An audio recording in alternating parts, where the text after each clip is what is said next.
So far with our grade 1 access to Peel resources, we've used their Google Slides. So how you access this at home is by starting a new tab using the byod.peelschools.org. This steps the children do not know yet because using the school computer it will bypass this and take them automatically. So this part an adult might have to help them or remind them. And then you're going to be prompted to either have this sign in or it might look like this. And this is where your child knows their number and then their password. We've taught them to go to their Google Drive.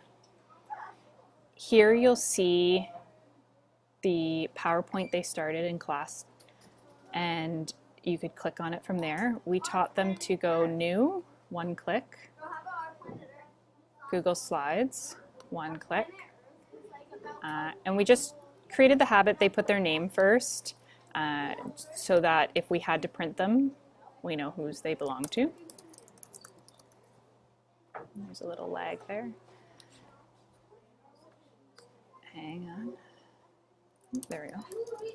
So we had them start with their name and then new, and you'll notice that in the share it's unlocked because it's been shared with their teacher so that the teacher can see their work that they're working on. Many students knew how to go image and search the web.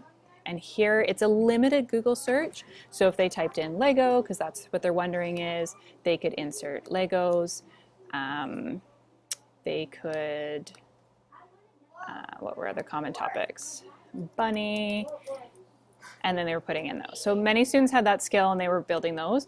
Our focus was to get them to ask questions. So they were typing in questions about what they wondered here.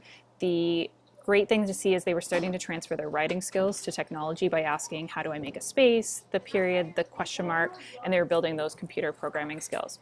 So if they got all their questions out, some started typing about what they knew and they were putting that in a new slide. Many of them already started looking at backgrounds and adding themes. The other piece that we showed them was how to find more information. And they do this by going back to their BYOD page and using the library feature. So this top section won't show up for them, but they're the primary junior, and Pebble Go. So this is how they can find more information about their wonderings, or some students had trouble finding about, they didn't wonder about anything. So I said, look in here, and if there's something you don't know about, that can become a new wondering. So they can either type in this menu or go to a topic and click around. So if they went in, the nice part about it is that it will show, or it will read for them. Badgers and are they can mammals. follow along.